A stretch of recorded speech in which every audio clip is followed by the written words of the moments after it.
الحمد لله الحمد لله رب العالمين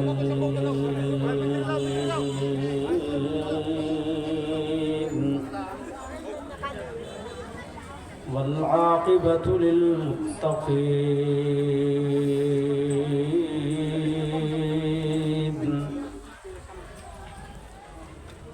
والصلاة والسلام على أشرف الأنبياء والمرسلين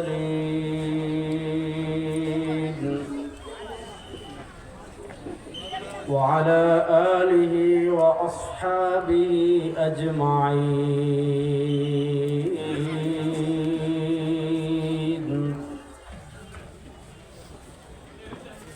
أما بعد فأعوذ بالله من الشيطان الرجيم.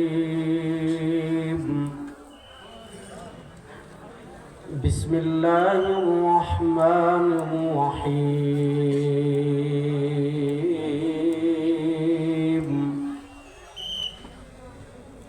ومن يبتغ غير الإسلام دينا فلن يقبل منه. بارك الله لنا ولكم في القرآن العظيم ونفعنا وإياكم بالآيات والذكر الحكيم.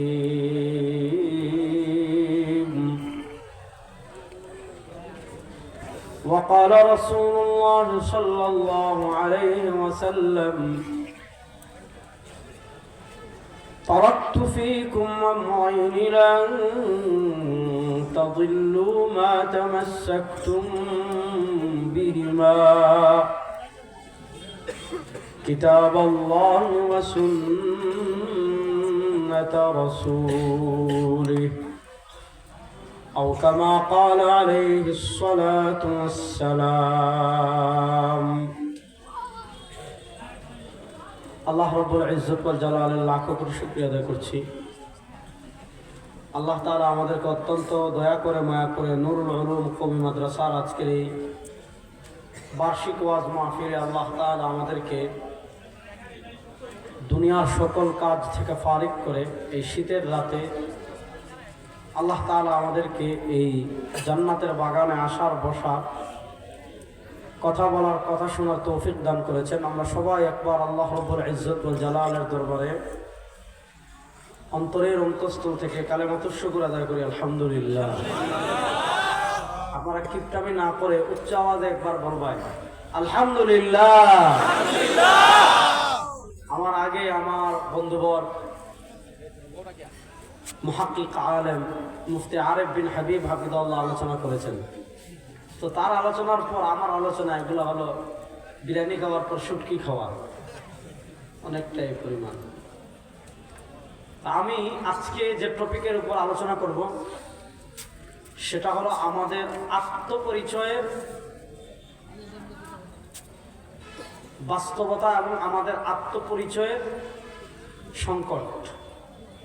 এই টপিকের উপর আমি আজকে আলোচনা করার চেষ্টা করব, যেহেতু যুবকদের সংখ্যা এখানে বেশি। আল্লাহ তাআলা আমাকে যেন ইখলাসের সাথে বিশুদ্ধ কথা বলার তৌফিক দান করেন। আল্লাহ তাআলা আপনাদের সবাইকে যেন আলোচনার শুরু থেকে নিয়ে শেষ পর্যন্ত পুরো আলোচনা মনোযোগ সহকারে শোনার তৌফিক দান করেন। আসেন, প্রত্যেকের এক একটা জাতীয় পরিচয় থাকে, ন্যাশনাল পরিচয় থাকে। আমাদের জাতীয় পরিচয় আমরা মুসলিম। বলেন, আমাদের জাতীয় পরিচয় আমরা মুসলিম। আমাদের জাতীয় পরিচয় যেহেতু আমরা মুসলিম, আমাদের জাতীয়তাবাদ হলো আমরা মুসলমান। বলেন, আমাদের জাতীয়তাবাদ হলো আমরা মুসলমান, আর আমাদের জাতীয় পরিচয় আমরা মুসলিম। শুনেন, আমাদের জাতীয় পরিচয় বাঙালি কখনোই না। আমাদের দেশীয় পরিচয় আমরা বাংলাদেশি, বাঙালি না। বলেন, আমরা বাঙালি না, বাংলাদেশি। এটা আমাদের দেশীয় পরিচয়। কিন্তু আমাদের জাতীয় পরিচয় আমরা মুসলিম। আমাদের বাংলাদেশি পরিচয় মুছে যেতে পারে, আমাদের সীমানা মুছে যেতে পারে, আমাদের মানচিত্র মুছে যেতে পারে, আমার প্রাণ বের হয়ে যেতে পারে, আমার উপর জুলুম আসতে পারে, অত্যাচার আসতে পারে, হামলা আসতে পারে, মামলা আসতে পারে, আমি গ্রাম ছাড়তে পারি, দেশ ছাড়তে পারি, পরিবার ছাড়তে পারি, কিন্তু ইসলাম ছাড়তে পারি না। ইসলাম ছাড়তে পারি না। আমাদের কাছে সবচেয়ে বড় পরিচয় আমরা মুসলিম। আমাদের কাছে সবচেয়ে বড় পরিচয় আমরা মুসলিম। দাদারা আপনাদেরকে শিখাবে আমার সোনার বাংলা। আমি তোমায় শুনেন, আমার সোনার বাংলা না, আমার সোনার বাংলাদেশ। বলেন আমার সোনার বাংলাদেশ।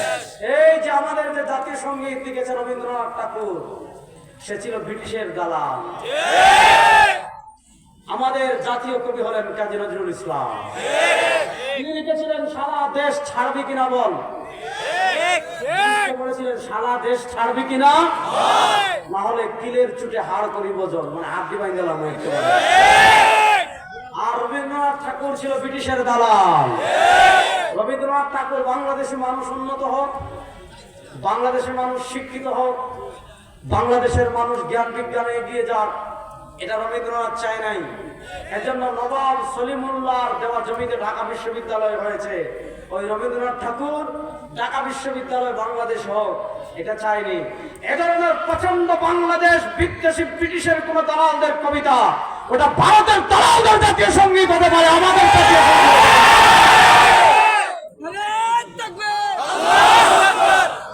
ওই দালালদের কবিতা পরিবর্তন করার দরকার আছে না নাই? অন্তর্বর্তীকালীন সরকার আপনারা মানুষের রক্তের উপর এসেছেন। হাজারের মানুষ জীবন দিয়ে রক্ত দিয়ে ভারতের আধিপত্যবাদকে পরাজিত করেছে। সুতরাং যেই কবিতায় বাংলাদেশ নাই, যেই কবিতায় ৭১ আমার শহীদদের কথা নাই, যেই কবিতায় আমার ৯২% মুসলমানদের চেতনার কথা নাই, ওই কবিতা মুজিববাদীদের জাতীয় সঙ্গীত হতে পারে।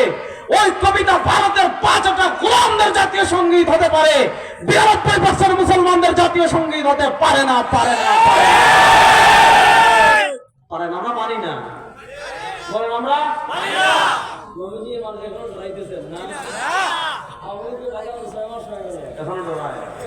বলেন ভারতের গোলামদের, উনি যে বলেছে আমার সোনার বাংলা, আবার বলেছে ওমা, এই ওমা মানে তা কারে ডাকছে জান, ওমা মানে তার কালিমারে ডাকছে মূর্তিরে। আমরা ডাকবো একমাত্র কাকে? সুতরাং এই কবিতা আমাদের জাতীয় সঙ্গীত। বাংলাদেশের জন্য এর চেয়ে দুর্ভাগ্যের আর কোনো বিষয়। আমাদের অন্তর্বর্তীকালীন সরকার সবই পরিবর্তন করে ফেলছে, সংবিধান পরিবর্তন করছে, নির্বাচন ব্যবস্থা পরিবর্তন করছে। আর জাতীয় সঙ্গীত পরিবর্তনের কথা বললে বলবেন যে আমরা বিতর্কিত কোনো কাজ করতে চাই না। না, বিতর্কিত না, এটা বাংলাদেশের ৯২% মানুষের প্রাণের দাবি। গত জুলাই আগস্টের গণবিপ্লবে হাজারের অধিক মানুষ রক্ত দিয়ে ভারতের আধিপত্যবাদকে পরাজিত করেছে। সুতরাং আমার সোনার বাংলা বলে সে কলকাতাকে বুঝাবে, আমার সোনার বাংলা বলে বাংলাদেশ ভারত সব এক করে ফেলবে। ওই কবিতা জাতীয় সঙ্গীত হিসাবে আমরা আর দেখতে চাই না। ঠিক কিনা? তাহলে আমাদের জাতীয় পরিচয় আমরা মুসলিম। বলেন আমাদের জাতীয় পরিচয় আমরা মুসলিম। আরে যুবকের দল জোরে বলেন আমাদের জাতীয় পরিচয় আমরা মুসলিম। আর মুসলমানদের জাতির পিতা হযরত ইব্রাহিম। বলেন মুসলমানদের জাতির পিতা হযরত ইব্রাহিম। এর বাইরে আমাদের কোনো আব্বা নাই, এর বাইরে আমাদের কোনো জাতীয় আব্বা নাই, এর বাইরে আমাদের জাতীয় কোনো খালা নাই, এর বাইরে আমাদের জাতীয় কোনো ভাবি নাই। এই কোন স্বৈরাচারের বাপ আমাদের জাতির পিতা হতে পারে না। লেডি ফেরাউনের বাপ আমাদের জাতির পিতা হতে পারে না। আমরা মুসলমান, আমাদের জাতির পিতা হযরত ইব্রাহিম। যেই দল ক্ষমতায় আসবেন আর আপনার নেতাকে জাতির পিতা বানাবেন, আমরা মানি না। এই তামাশা বাংলাদেশের মানুষ আর দেখতে চায় না।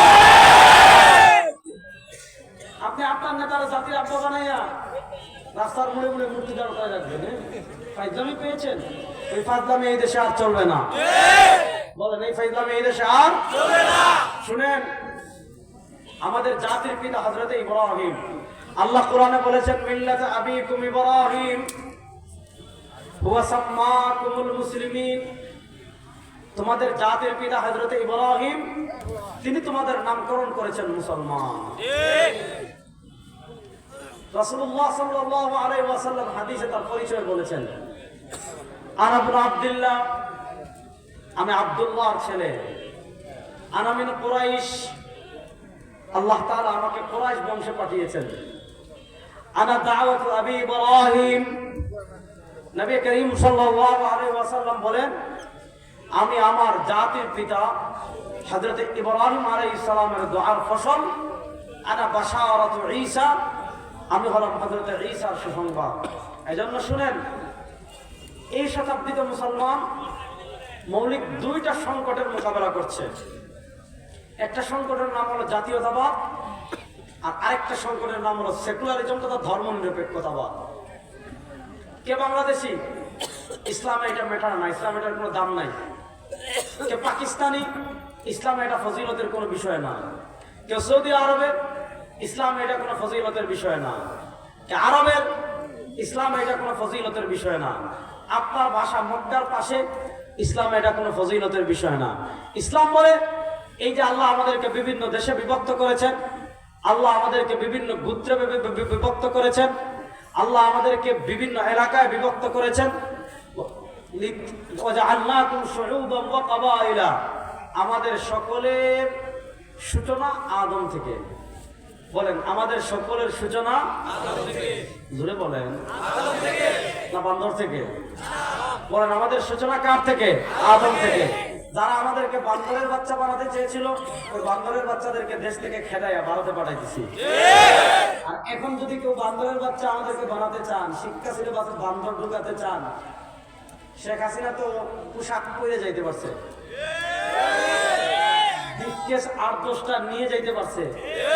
এখন শিক্ষা সিলেবাসকে তামাশা করবেন, বিবর্তনবাদ ঢুকাবেন, ট্রান্সজেন্ডার ঢুকাবেন, হিন্দুয়ানি শিক্ষা সিলেবাস চালু করবেন, আল্লাহ নবী ইসলামের জীবনী বাদ দিয়ে দিবেন, সাহাবা ইকরামের জীবনী বাদ দিয়ে দিবেন, উম্মার মহান মুজাহিদদের জীবনী বাদ দিয়ে দিবেন, ইসলামকে সাইড করতে চাইবেন, আমাদের মুসলমানদের ইতিহাস বিকৃত করবেন, ভারত উপমহাদেশের মুসলিম শাসকদের ইতিহাসকে বিকৃত করবেন, আমাদের ইসলামের মহান বীর ভারত উপমহাদেশ যারা শাসন করেছে তাদেরকে ডাকাত হিসাবে আপনি উপস্থাপন করবেন।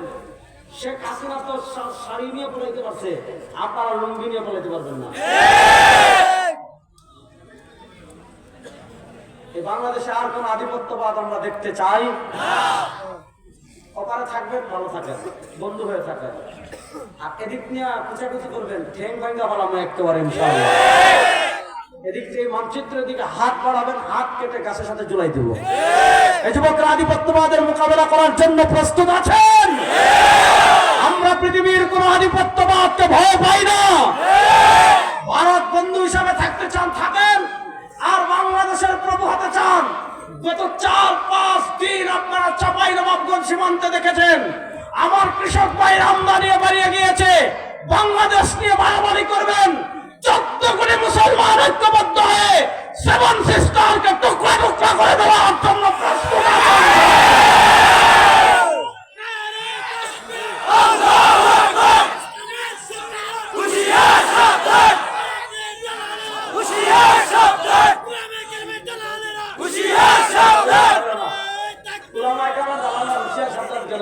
শিক্ষিত আছে, সাথে হুশ রাখবেন। আপনি বলবেন উলামা ইকরামের শত্রুরা, বুঝলেন না? ওই যে এক বেটা মরুভূমিতে বুখারী শরীফের ঘটনা আসছে না, যে বেচারা মরুভূমিতে, আমরা বাঙালি আচ্ছা যাক, এটা জুসো বলে ফেলছে, আমাদের জুসো রাখতে হবে, হুশও থাকতে হবে। কি বলেন? কথা ভালো করে বুঝেন, খুব ভালো করে বুঝেন। আমরা একটা কঠিন সময় পার করছি। এই সময় আমাদের আশেপাশ থেকে অনেকে আমাদেরকে খুঁচাবে। আপনার পারে আপনি যা ইচ্ছা তা করেন, এই পারের দিকে যদি একবার হাত তুলেন, এমন বাদাম দিমু আর এমন সাঁতার দিমু, কিয়ামত পর্যন্ত মনে রাখবেন। ইনশাআল্লাহ বলেন। কথা ভালো করে বুঝেন। কে বাংলাদেশি, কে ভারতের, কে জাপানের, কে জার্মানের, আল্লাহ তাআলা এই পরিচয়টা দিয়েছেন লিতাআরাফু, একজন আরেকজনকে পরিচয় লাভ করার জন্য, একজন আরেকজনকে সহজে চেনার জন্য, একজন আরেকজনকে জানার জন্য। এটার কোনো ফজিলত নাই। ইন্না আকরামাকুম ইনদাল্লাহি আতকাকুম, আল্লাহ রাব্বুল ইজ্জত ওয়াল জালালের কাছে ওই ব্যক্তির দাম বেশি, আল্লাহ রাব্বুল ইজ্জত ওয়াল জালালের কাছে ওই ব্যক্তির মর্যাদা বেশি যার অন্তরে আল্লাহ তাআলার ভয় যত বেশি। যদি আপনি মক্কায় থাকেন, তাকওয়া না থাকে, সরওয়ারে দু আলমের আদর্শ না থাকে, আল্লাহর কাছে আপনার কোনো দাম নেই। আর আপনি যদি পৃথিবীর এক প্রান্তে থাকেন, আপনার মাঝে যদি আল্লাহর ভয় থাকে আর আপনার মাঝে যদি সরওয়ারে দু আলমের আদর্শ থাকে, আপনার মর্যাদা আল্লাহর কাছে অনেক বেশি। হযরত বেলাল হাবশী ছিলেন, হযরত বেলাল রাদিয়াল্লাহু তাআলা হাবশী ছিলেন। তিনি নিগ্রো ছিলেন, কালো ছিলেন, অত্যন্ত সুন্দর ছিলেন, ওই আফ্রিকার মানুষদের মতো ছিলেন। কিন্তু সেই বেলালকে ইসলাম কি পরিমাণ অধিকার দিয়েছে, ইসলাম কি পরিমাণ মর্যাদা দিয়েছে। সরওয়ারে দু আলম সাল্লাল্লাহু আলাইহি ওয়াসাল্লাম মেরাজ থেকে ফিরে এসে বলেন, ও বেলাল, তুমি যখন মসজিদে নববীতে আযান দেওয়ার জন্য হেঁটে যাচ্ছিলে আর জমিনে তুমি হাঁটছিলে, ইন্নী সামি'তু কারআন আলিকা ফিল জান্নাহ, ও বেলাল, তুমি খটখট খটখট পায়ে জমিনে হেঁটে মদিনার রাস্তায় হেঁটে হেঁটে হেঁটে হেঁটে হেঁটে হেঁটে মসজিদে নববীতে আযান দেওয়ার জন্য যাচ্ছিলে, আর ও বেলাল, তোমার এই পায়ের খটখট ধ্বনি আমি আল্লাহর জান্নাত থেকে শুনতে পেয়েছি। এটার নাম ইসলাম। বলেন, এটার নাম ইসলাম। মানুষকে যেই পরিমাণ অধিকার দিয়েছে, পৃথিবীর কোন ধর্ম মানুষকে এই পরিমাণ অধিকার দেয়। শুনেন, আজকে তারা আপনাদের কাছে কখনো আসবে জাতীয়তাবাদ নিয়ে, কখনো আসবে আপনাদের কাছে মানবতা নিয়ে, কখনো আসবে আপনাদের কাছে ইন্টারফেথ নিয়ে। শুনেন, যাদের কাছে কোরআনের ইলম নাই, যাদের কাছে ইলমুল ওয়াহি নাই, যাদের কাছে কোরআন নাই, যাদের কাছে সরওয়ারে দু আলম সাল্লাল্লাহু আলাইহি ওয়াসাল্লামের আদর্শ নাই, তাদের থেকে আমাদের মানবতা শিখতে হবে। ইসলাম সংখ্যালঘুদের যে পরিমাণ অধিকার দিয়েছে, নবী করিম সাল্লাল্লাহু আলাইহি ওয়াসাল্লাম নিজে হাদিসে বলেছেন, মান আযা যিম্মিয়ান ফাআনা হাজিজুহু ইয়াউমাল কিয়ামাহ।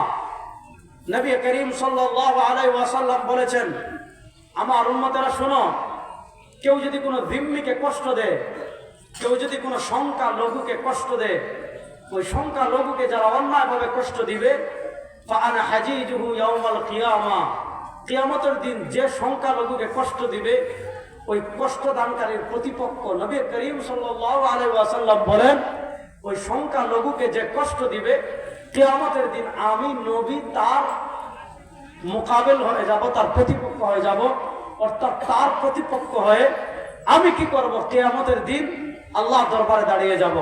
দেখেন, আমি আপনাদেরকে তিনটা উপমা দেখাই।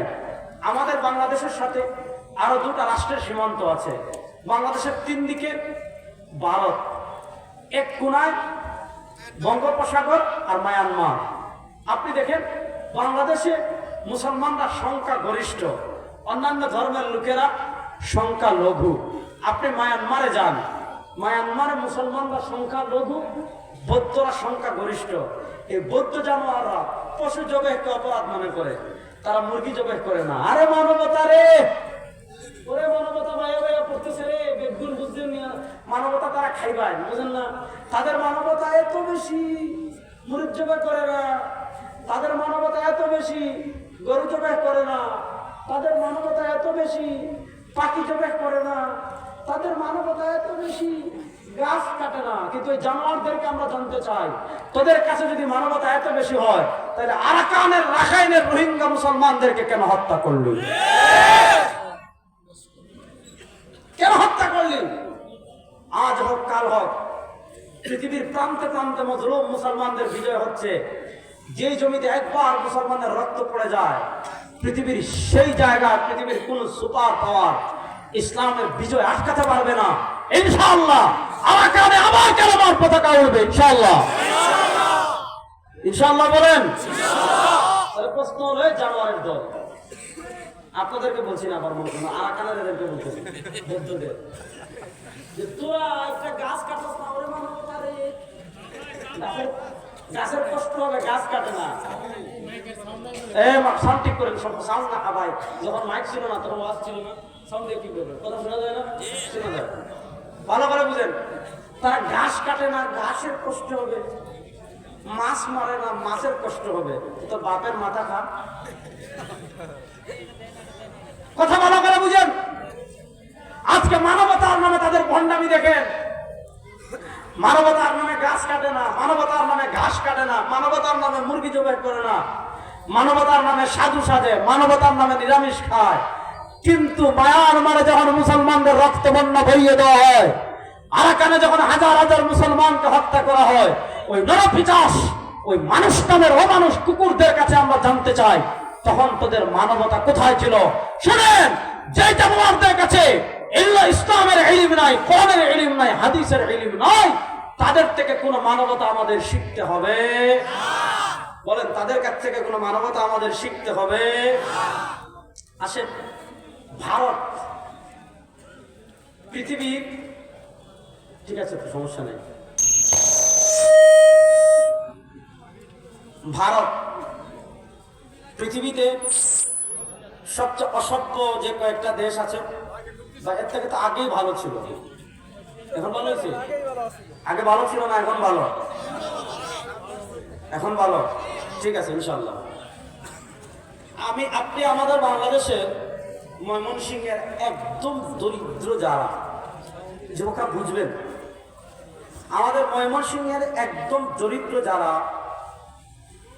তারাও দেখবেন কিছুই যদি না পায়, দোকান থেকে চালের বস্তা আনে, পুরাতন শাড়ি দেয়, আর কিছু না পায় যদি কলার পাতা দিয়ে হলেও একটা টয়লেট বানায়, একটা টয়লেট বানিয়ে সেখানে ইস্তেঞ্জা করে।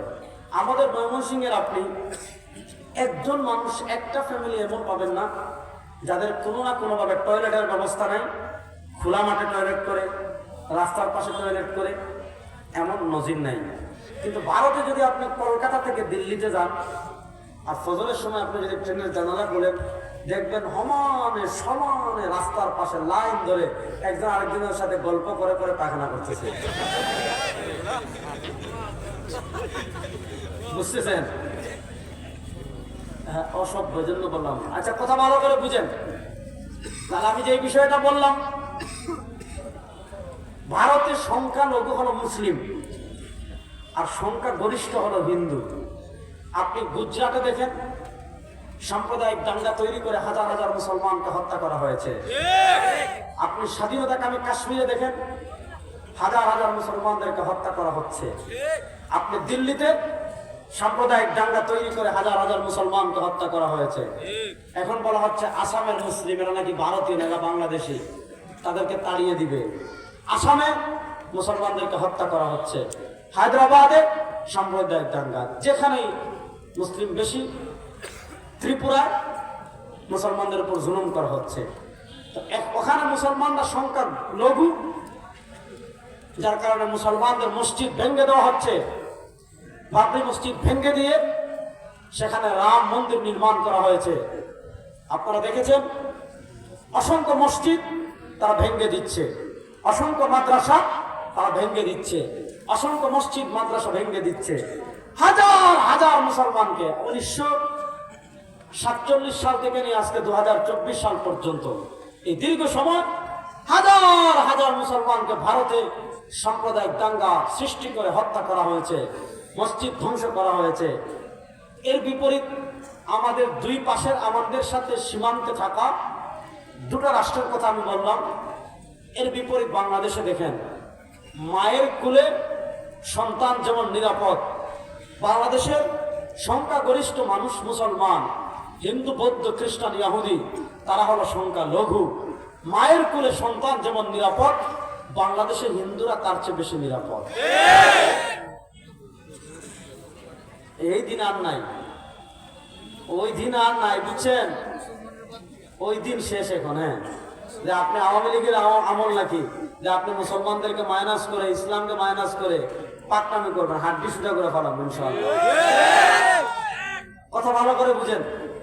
আমি যে জিনিসটা বুঝাতে চাচ্ছি, বাংলাদেশে ভয়েস অফ আমেরিকা বলেছে, আচ্ছা ভয়েস অফ আমেরিকায় বলে যায়, আপনারা বলেন 5ই আগস্ট আমাদের আপা, আহারে কি ত্যাগী পরিবার রে, সবাই প্রত্যাগ করতেছে। হ্যাঁ, একজনে বউ ছাড়ছে, একজনে এমপি ছাড়ছে, আরেকজনের দেশ ছাড়ছে, তাদের থেকে ত্যাগী পরিবারে বাংলাদেশে আর আছে?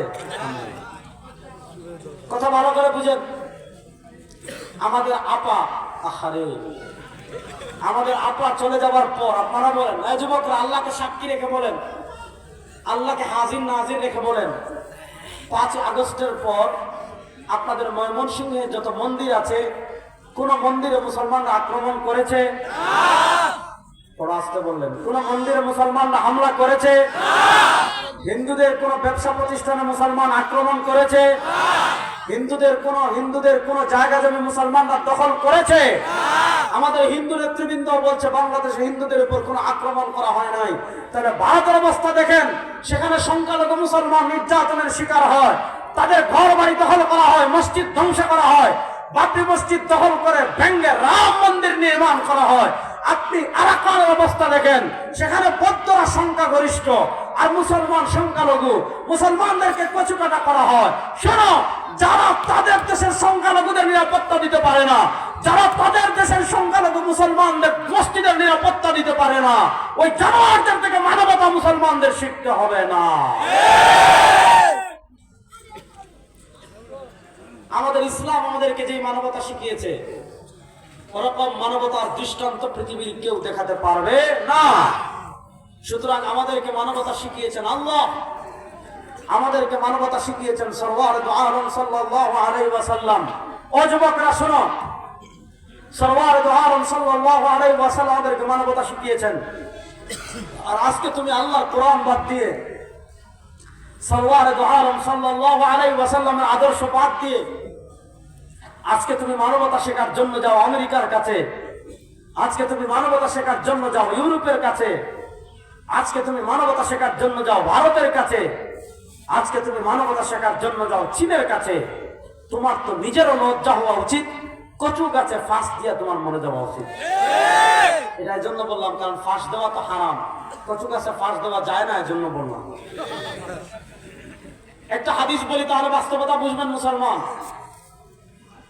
নবী করিম সাল্লাল্লাহু আলাইহি ওয়াসাল্লাম বলেছেন,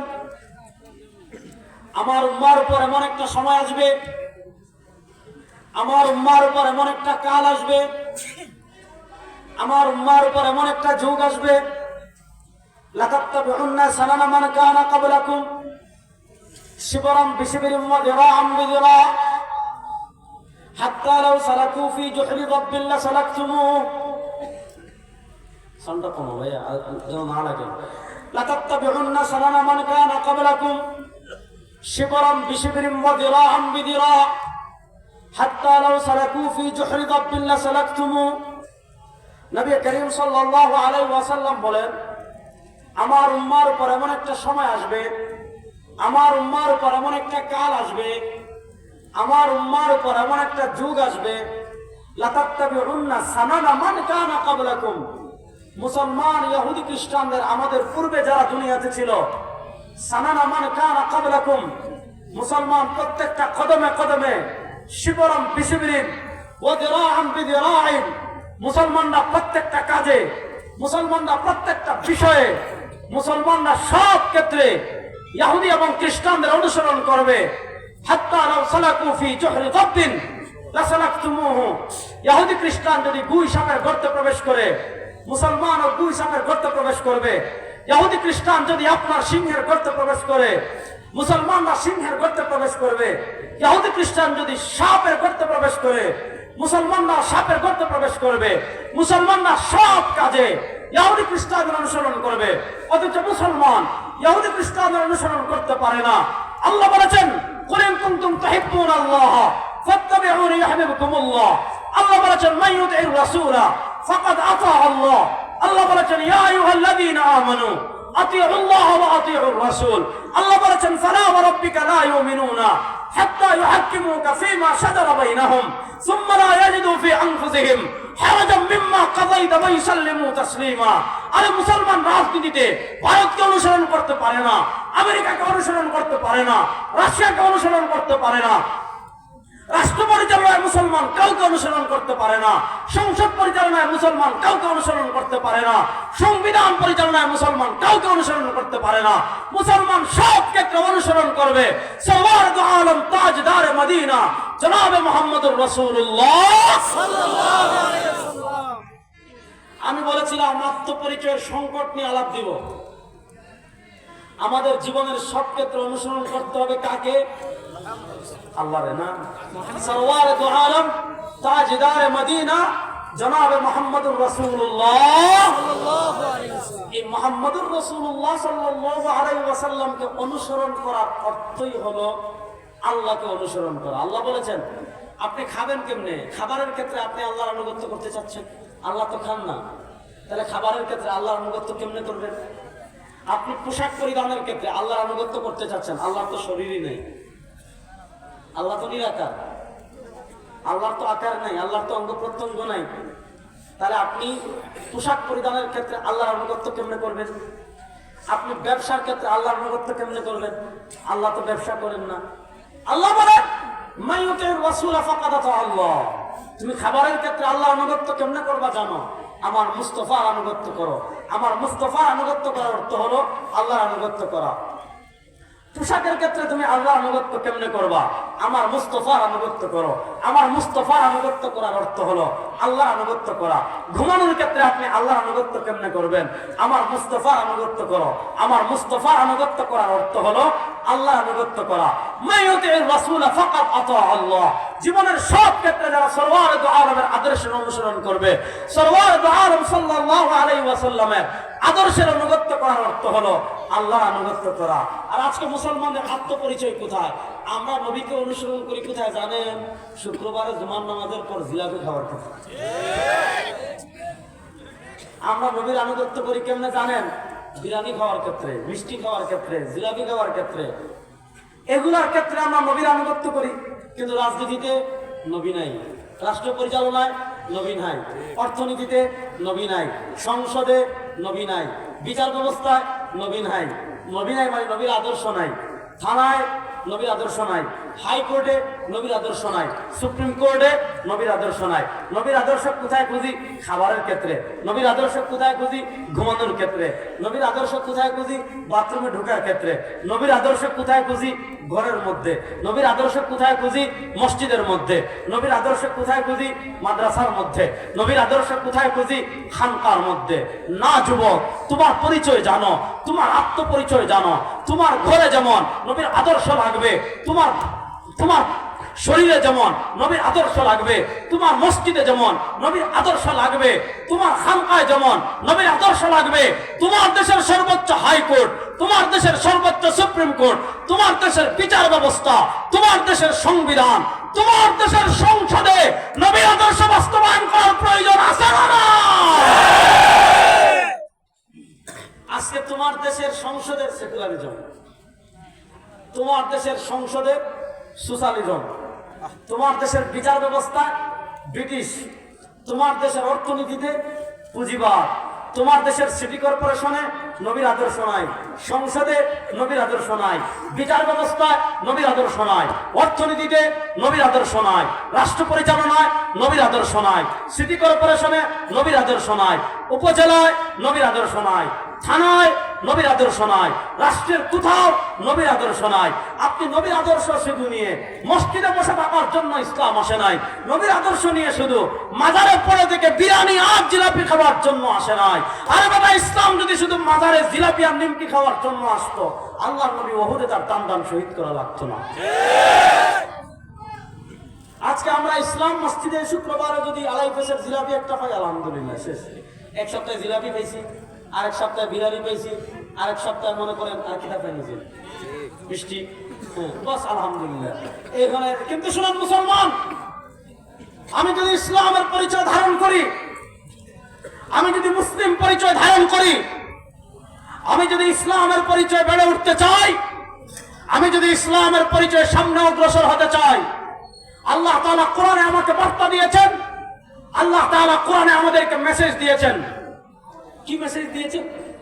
ইয়া আইয়ুহাল্লাযীনা আমানু দুখুলু ফিস-সিলমি কাফা ওয়া লা তাত্তাবি'উ খুতুওয়াতিশ শাইতান ইন্নাহু লাকুম আদুব্বুম মুবিন। ইয়া আইয়ুহাল্লাযীনা আমানু দুখুলু ফিস-সিলমি কাফা ওয়া লা তাত্তাবি'উ খুতুওয়াতিশ শাইতান ইন্নাহু লাকুম আদুব্বুম মুবিন। ইহুদীদের স্বভাব ছিল মতের পক্ষে আসলে ধর্ম মানত, মতের বিপক্ষে গেলে ধর্ম মানত না, দলের পক্ষে আসলে ধর্ম মানত, দলের বিপক্ষে গেলে ধর্ম মানত না, নেতার পক্ষে আসলে ধর্ম মানত, নেতার বিপক্ষে গেলে ধর্ম মানত না, নেত্রীর পক্ষে আসলে ধর্ম মানত, নেত্রীর বিপক্ষে গেলে ধর্ম মানত না, আপার পক্ষে গেলে ধর্ম মানত, আপার বিপক্ষে গেলে ধর্ম মানত না, গোত্রের পক্ষে আসলে ধর্ম মানত, গোত্রের বিপক্ষে গেলে ধর্ম মানত না।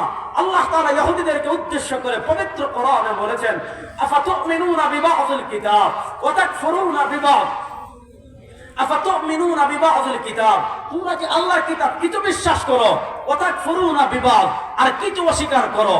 কিছু মানা, কিছু না মানা, কিছু ক্ষেত্রে ইসলাম মানা আর কিছু ক্ষেত্রে না মানা, কিছু ক্ষেত্রে ধর্ম মানা আর কিছু ক্ষেত্রে ধর্ম না মানা, এটা মুসলমানদের স্বভাব না, এটা ইহুদিদের স্বভাব। আল্লাহ তাআলা মুসলমানদেরকে মেসেজ দিয়েছেন, আল্লাহ তাআলা মুসলমানদেরকে বার্তা দিয়েছেন, ইয়া আইয়ুহাল্লাযীনা আমানু, হে ওই সকল বান্দা যারা তোমরা ঈমানদার, ইয়া আইয়ুহাল্লাযীনা আমানু, হে ওই সকল বান্দা যারা তোমরা ঈমানদার, উদখুলু ফিস সিলমি কাফা, তোমরা পরিপূর্ণভাবে ইসলামে অনুসরণ করো, ইসলামে প্রবেশ করো। তোমার হাঁটা হবে ইসলাম অনুযায়ী, তোমার ঘুমানো হবে ইসলাম অনুযায়ী। ইসলামে কেমনে হাঁটবেন আছে না নাই? যুবকরা একটু কথা বলেন, আপনি কেমনে হাঁটবেন ইসলামে আছে না নাই? আপনারা বিরক্ত হয়ে গেছেন? বাদ খেয়ে ভাই কথা বলেন তাইলে। আপনি কেমনে হাঁটবে ইসলামে আছে, আপনি কেমনে হাঁটবেন ইসলামে আছে না নাই? আপনি কেমনে ঘুমাবেন ইসলামে আছে না নাই? আপনি কেমনে ব্যবসা করবেন ইসলামে আছে না নাই? আপনি কেমনে রাজনীতি করবেন এটা ইসলামে নাই? জুড়ে বলেন। আপনি কেমনে রাজনীতি করবেন ইসলামে আছে না নাই? আপনি কেমনে রাষ্ট্র পরিচালনা করবেন ইসলামে আছে না নাই? আপনি কেমনে সংসদ চালাবেন ইসলামে আছে না নাই? আপনি কেমনে অর্থনীতি পরিচালনা করবেন ইসলামে আছে না নাই? আপনি কেমনে বিচার ব্যবস্থা পরিচালনা করবেন ইসলামে আছে না নাই? আজকে আমরা ইসলামকে খুঁজি কোথায়? ওই ইহুদিরা ক্ষেত্র বিশেষে কিছু ক্ষেত্রে মানত। আজকে আমরা ইসলাম খুঁজি খাবারের ক্ষেত্রে, আজকে আমরা ইসলাম খুঁজি ঘুমানোর ক্ষেত্রে, আজকে আমরা ইসলাম খুঁজি বাথরুমে যাওয়ার ক্ষেত্রে আর বাহির হওয়ার ক্ষেত্রে, আজকে আমরা ইসলাম খুঁজি মসজিদে প্রবেশ করার ক্ষেত্রে আর বাহিরের ক্ষেত্রে। না মুসলমান, ঘুমানোর ক্ষেত্রে যেমন ইসলাম লাগবে, খাওয়ার ক্ষেত্রে যেমন ইসলাম লাগবে, ইস্তিনজায় যাওয়ার ক্ষেত্রে বের হওয়ার ক্ষেত্রে যেমন ইসলাম লাগবে, রাষ্ট্র পরিচালনার ক্ষেত্রে ইসলামের প্রয়োজন আছে না? এখন তারা আমাদেরকে রাষ্ট্র পরিচালনার ক্ষেত্রে ধর্ম লাগবে না, এই চিন্তাটা তারা আমাদেরকে শিখিয়েছে যে পদ্ধতি দিয়ে। আমি বলেছিলাম দুটা জিনিস নিয়ে কথা বলবো, জাতীয়তাবাদ নিয়ে বলেছি। রাষ্ট্র ধর্মের প্রয়োজন নাই, অর্থনীতিতে ধর্মের প্রয়োজন নাই, বিচার ব্যবস্থায় ধর্মের পরিবর্তন নাই, প্রয়োজন নাই, সংবিধানে ধর্মের পরিবর্তন নাই, মানে প্রয়োজন নাই, সংসদে ধর্মের প্রয়োজন নাই। এই চিন্তাটা এবং এই বিশ্বাসটা যে জিনিসকে সামনে রেখে তারা আমাদেরকে শিখিয়েছে, ওটার নাম হলো সেকুলারিজম। সেকুলারিজমের আবিষ্কার করেছে খ্রিস্টানরা। কোন চেতনাকে সামনে রেখে? তাদের কথা ছিল ধর্ম আপনি 100 পালন করেন গির্জার বাহিরে, আর ধর্মের প্রয়োজন নাই। আপনি ব্যক্তি জীবনে ধর্ম পালন করতে চাচ্ছেন, গির্জায় যান। আপনি পরিবার নিয়ে ধর্ম পালন করতে চাচ্ছেন, গির্জায় যান। আপনার ফ্যামিলি নিয়ে ধর্ম পালন করতে চাচ্ছেন, গির্জায় যান। রাষ্ট্র পরিচালনায় ধর্ম লাগবে না, সংসদে ধর্ম লাগবে না, বিচার ব্যবস্থায় ধর্ম লাগবে না, অর্থনীতিতে ধর্ম লাগবে না, রাষ্ট্র পরিচালনায় ধর্ম লাগবে না। এটা হলো খ্রিস্টানদের থিম। ওই খ্রিস্টানদের থিমটা আমাদেরকে তারা যেভাবে শিখিয়েছে, ওটার নাম হলো সেকুলারিজম। সেকুলারিজম মানে ধর্ম মাঝারে রাখো, সেকুলারিজম মানে ধর্ম মিষ্টি খাওয়ার ক্ষেত্রে রাখো, সেকুলারিজম মানে ধর্ম উরুসে রাখো, সেকুলারিজম মানে ধর্ম ঘরের ভিতর রাখো, সেকুলারিজম মানে ধর্ম মাদ্রাসার ভিতর রাখো। ও মুসলমান, এই পরিবর্তিত বাংলাদেশে সংসদে ইসলামকে বিজয় করার জন্য আপনারা প্রস্তুত আছেন না? এই চিন্তাটা আমাদের ঝেড়ে ফেলতে হবে। ইসলাম যেমন ঘরের জন্য এসেছে, ইসলাম তেমন সংসদের জন্য এসেছে। বড় আসতে বললেন, আপনারা ঠিক বললেও ঠিক, না বললেও ঠিক। ইসলাম যেমন ঘরের জন্য এসেছে, ইসলাম তেমন সচিবালয়ের জন্য এসেছে। ইসলাম যেমন ঘরের জন্য এসেছে, ইসলাম তেমন সুপ্রিম কোর্টের জন্য এসেছে। সুতরাং এই পরিবর্তিত বাংলাদেশের রাষ্ট্রের সব সেক্টরে ইসলাম বিজয় হোক। আপনারা চান কি চান না? সব সেক্টরে ইসলামকে বিজয় করার জন্য প্রস্তুত সবাই আছেন তো ইনশাআল্লাহ? নানা তন্ত্র দেখেছি, নানা মন্ত্র দেখেছি, সব তন্ত্র মন্ত্রের খেলা শেষ। এবার হবে ইসলামের বাংলাদেশ। আল্লাহ তাআলা ইসলামের বাংলাদেশ গড়ার তৌফিক আমাদের সবাইকে দান করেন। আল্লাহ তাআলা ইসলামের বাংলাদেশ গড়ার পক্ষে মেহনত করার তৌফিক আমাদের সবাইকে দান করেন। আল্লাহ তাআলা যে কথাগুলো বললাম আমাকে আপনাদের সবাইকে আমল করার তৌফিক দান করেন, আমিন। ইন আসাবতু ফামিনাল্লাহ ওয়া ইন আখতাতু ফামিন্নি ওয়া মিনাশ শাইতান। সুবহানাকাল্লাহুম্মা বিহামদিকা আশহাদু আল্লা ইলাহা ইল্লা আনতা আস্তাগফিরুকা ওয়া আতুবু ইলাইক। আসসালামু আলাইকুম।